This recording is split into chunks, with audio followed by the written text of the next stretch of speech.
Olá pessoal, então nessa aula nós vamos falar sobre resposta no tempo, especificações de desempenho de sistemas de primeira e segunda ordem. Essas transparências eu encontrei na internet, estou utilizando, são do professor Adriano Almeida Gonçalves Siqueira, então fica o meu agradecimento a ele ter disponibilizado esse material. Então a ideia é a gente fazer uma revisão básica de sistemas de primeira ordem, de segunda ordem e especificação de desempenho desses sistemas. Bom, os sistemas de primeira ordem padrão, eles são aqueles que têm apenas uma derivada na sua composição da equação que você obtém a partir do circuito que você está analisando. Em termos de função de transferência, quando você resolve essa equação diferencial, você vai obter uma função de Laplace com apenas um polo. Esse polo ele fica localizado em menos sigma, utilizando a notação que está representada ali no slide anterior, e a resposta ao impulso unitário deste tipo de sistema é uma exponencial que decresce até zero. Então, a gente verifica que se esse polo está no semiplano esquerdo, o sistema é estável, e se o polo está no semiplano direito, o sistema é instável, porque se o polo está no semiplano direito, essa exponencial, ao invés de decrescer até zero, ela tende a crescer até infinito, à medida que o tempo avança. Então, o tempo de resposta desses sistemas de primeira ordem depende dessa constante de tempo, tal, que é 1 sobre o sigma, na posição do polo. Portanto, quanto maior o polo, quanto mais longe o polo está do eixo imaginário, maior o valor do polo, menor a constante de tempo. E sendo menor a constante de tempo, mais rápido responde o sistema. Então aqui vemos a resposta ao impulso unitário. O sistema vai com amplitude unitária do impulso e decresce exponencialmente. Após uma constante de tempo, aqui, o tal, ele está em 37%, ou seja, ele decresceu 63% do seu valor. Após 3 constantes de tempo, a gente está em aproximadamente 5% da resposta. Então, é muito comum usar o critério de 3 constantes de tempo para dizer que o sistema entrou em estabilidade.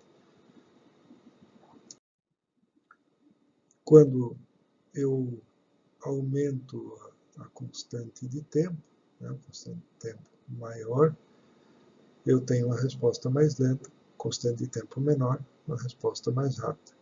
Lembrando que a constante de tempo é inversamente proporcional ao posicionamento do polo. Então, uma constante de tempo menor quer dizer que o polo está mais afastado do eixo imaginário. Uma constante de tempo maior, o polo está mais próximo ao eixo imaginário.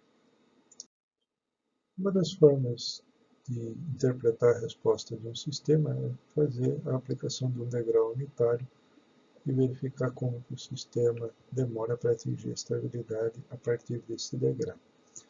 Em termos matemáticos, você deve pegar a função de transferência, que é 1 sobre S mais sigma, e multiplicar por 1 sobre S. 1 sobre S é a função de Laplace do degrau unitário. A resolução desse sistema, a transformada inversa de Laplace desse sistema, já passa a ser 2 frações aqui, você tem que aplicar o conceito de frações parciais, chegando nessa resposta no tempo. Observem que essa resposta no tempo, ela tem o seu ganho dependente da posição do polo. Quanto maior o polo, menor o valor que você vai estabelecer aqui de regime. Entretanto, isso pode ser alterado com o ganho da planta, que o ganho está fixo, igual a 1. Para a gente colocar um ganho K aqui, eu posso alterar esse valor de resposta. Analisando esta parte da equação, a gente observa que eu tenho um valor 1 constante menos uma exponencial. Então, para sistemas estáveis, onde esse polo está no semiplano esquerdo, esse exponencial tende a zero. Então, dependendo de do valor do polo, do valor dessa variável sigma, a gente tem a velocidade de resposta desse sistema, sendo mais lento ou mais rápido. Isso fica claro nesse gráfico, mostrando que após uma constante de tempo, o sistema atingiu 63% da resposta, após 3 constantes de tempo, 95% da resposta, após 5 constantes de tempo, a gente estaria aí em 98% da resposta, dizendo que o sistema atingiu estabilidade para a maioria dos casos. Sistemas de segunda ordem, ele já possui 2 polos na função de transferência, levando a uma equação característica com uma derivada segunda, 2 vezes o amortecimento vezes a frequência natural não amortecida e a derivada primeira da função, frequência natural não amortecida ao quadrado e a função, igual a um ganho K, frequência natural não amortecida ao quadrado e a entrada. Isso aqui é a equação padrão, nós vamos ver aqui adiante como é que fica a função de transferência. O que é a frequência natural não amortecida? É a frequência que o sistema oscilaria caso não tivesse nenhum amortecimento. O fator de amortecimento é o quanto o sistema tem de perdas ou de carga que geram amortecimento, e o KR é o ganho em regime permanente.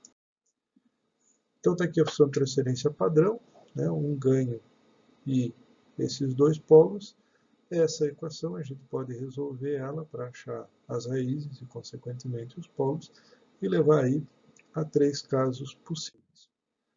Resolvendo pela fórmula de Bhaskara, a gente tem esta expressão, onde eu tenho uma parte real e uma parte imaginária, sendo que essa parte imaginária pode se tornar real dependendo do valor do amortecimento que está aqui. Então, se o sistema tem amortecimento zero, o sistema é não amortecido.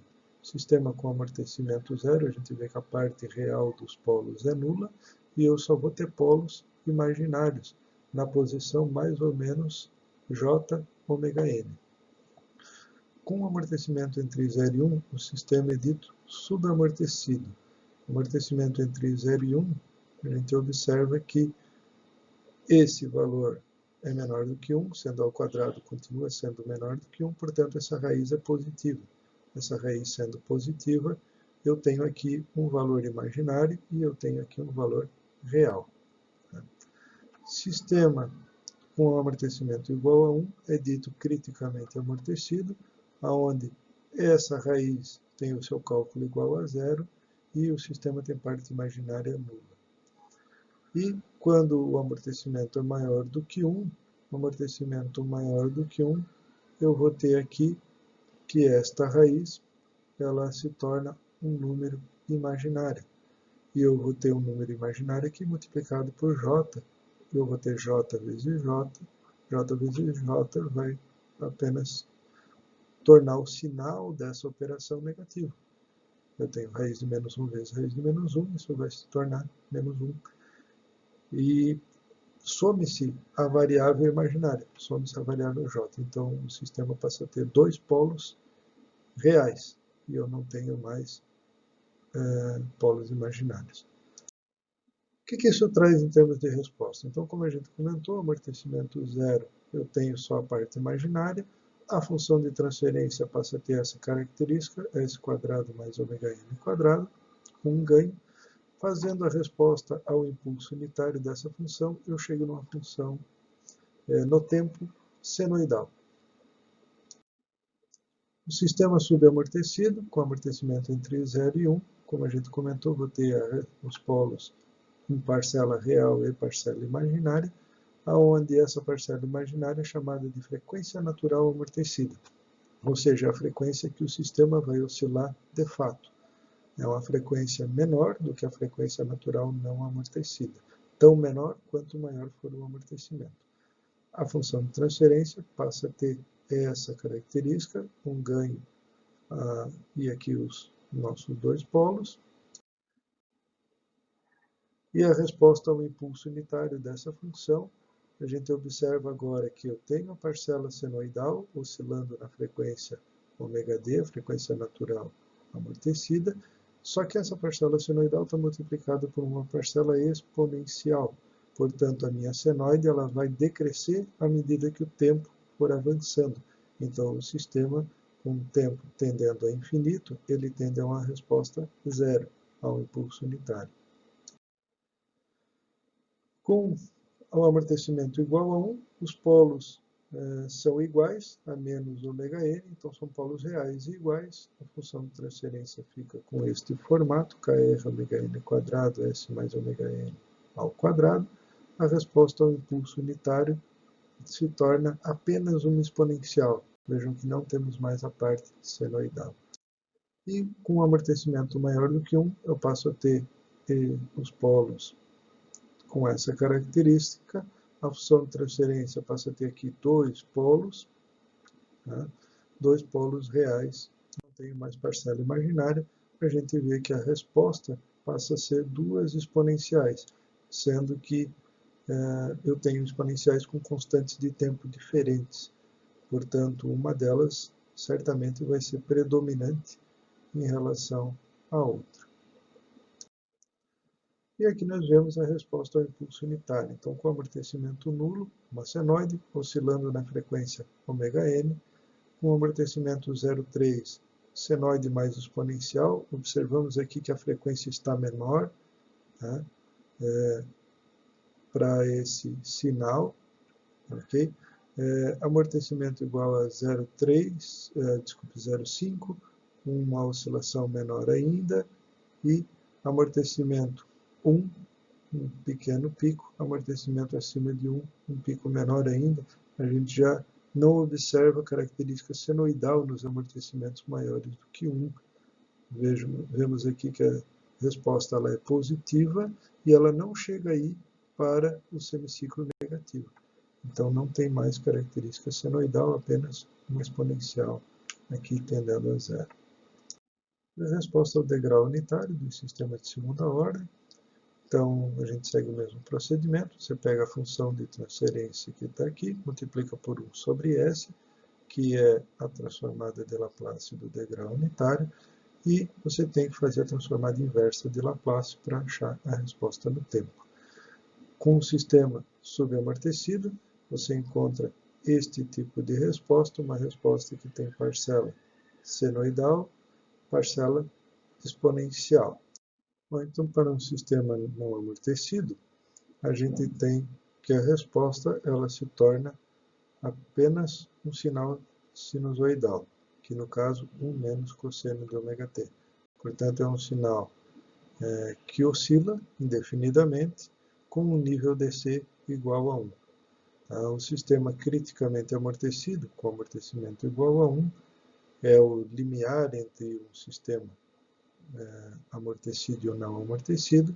Neste caso, o sistema deixa de ter resposta senoidal e passa a ter resposta apenas exponencial, né? Como mostrado aqui na expressão abaixo, onde a gente observa que o valor de estabilização é 1, quando t tende a infinito, essa exponencial tende a zero e o sistema tende a um valor unitário, e aqui não vemos mais nenhuma parcela com os termos seno ou cosseno que dariam a característica senoidal.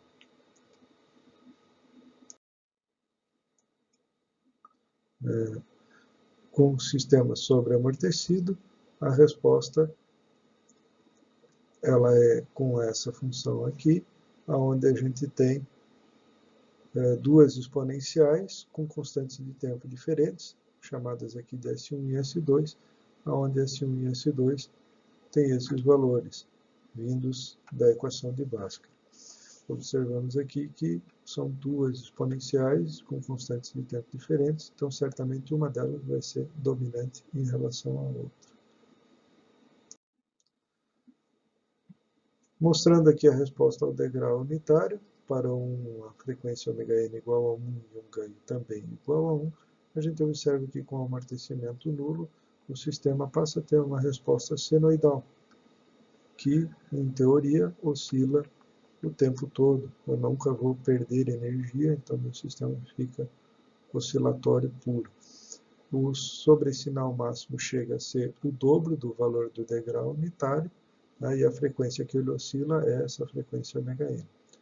À medida que o amortecimento vai aumentando, o sobressinal vai diminuindo e o sistema oscila e tende a uma resposta 1, que é a resposta ao degrau, uma vez que o ganho K é 1.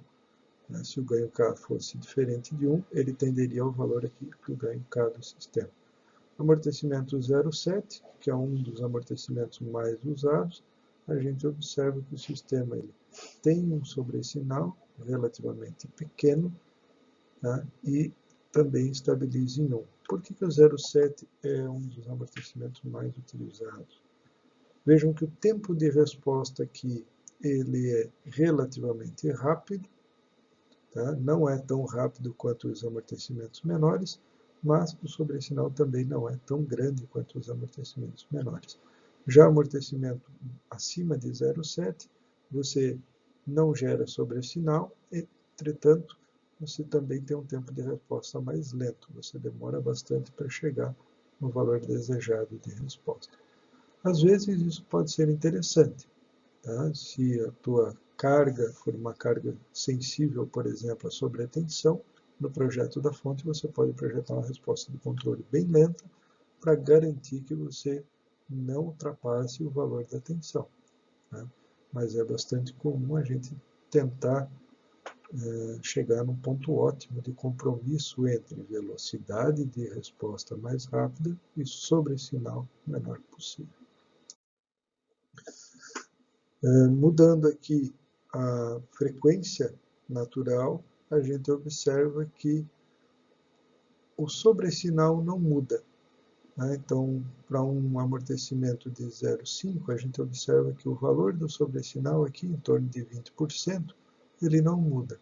Então, um sistema com frequência natural maior, ele é mais rápido do que um sistema com frequência natural um pouco menor e um sistema com frequência natural menor ainda, né?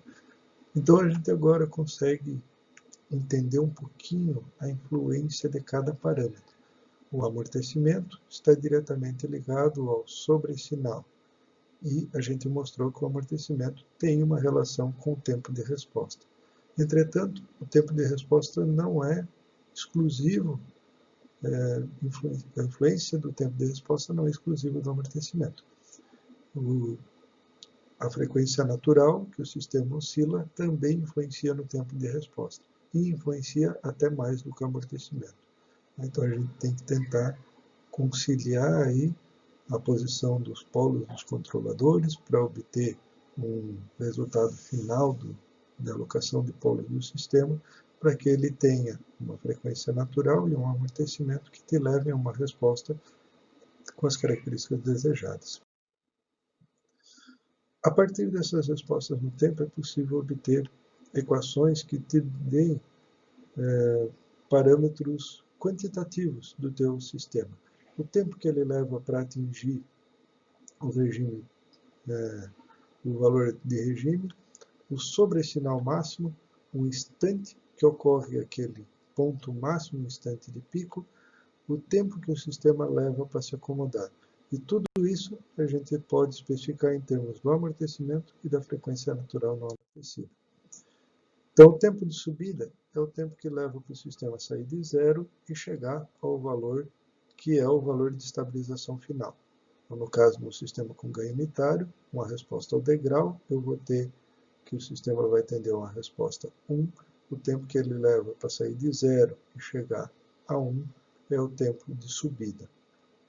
Então, para sistemas subamortecidos, o tempo de resposta ele é dado por essa expressão, onde a gente observa uma dependência com o ômega-n e com o amortecimento.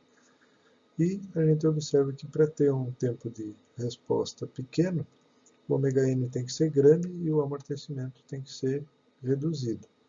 Lembrando que o amortecimento vai ter impacto no sobressinal. Uma aproximação que a gente pode ter do cálculo para a saída ir de 10% a 90% do valor de regime é que o tempo de subida é aproximadamente 1,8 do ômega-n. Tá? Então, essa é uma resposta aproximada, e com essa resposta aproximada a gente observa que não tem dependência do amortecimento. Portanto, eu posso escolher o tempo de resposta simplesmente posicionando os polos que vão me dar a frequência natural não amortecida do sistema.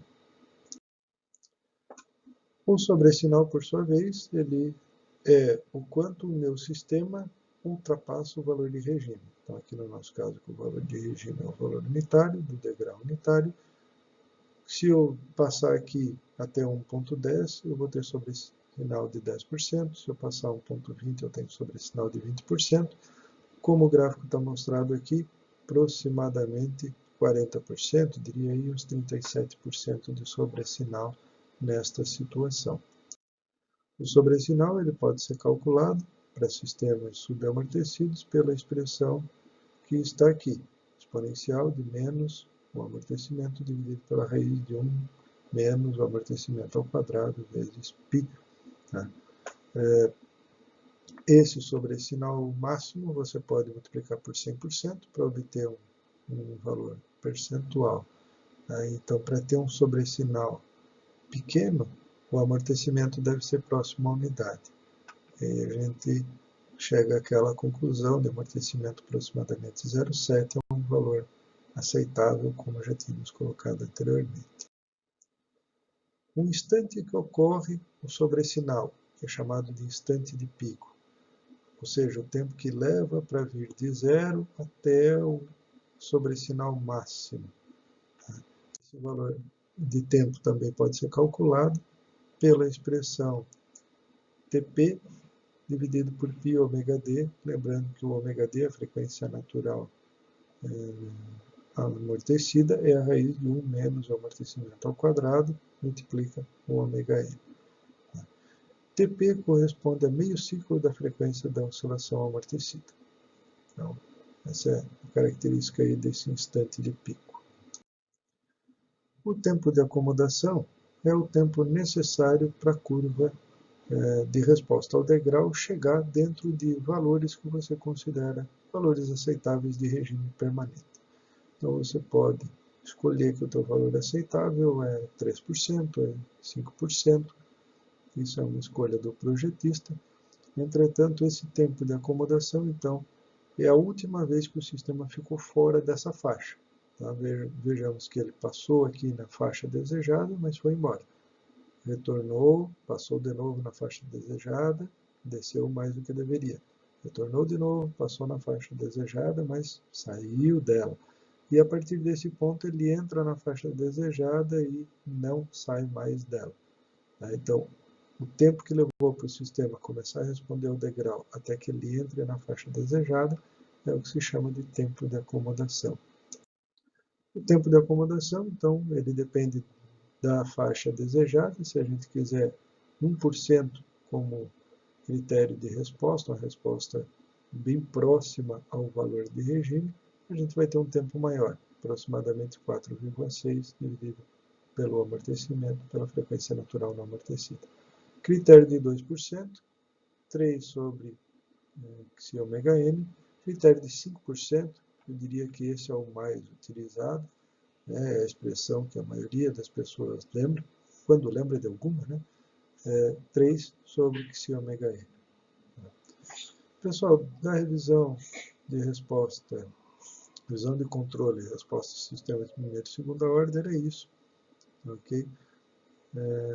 Na sequência, vamos usar esses conceitos para a parte de modelagem para o projeto do controle de conversores. Obrigado.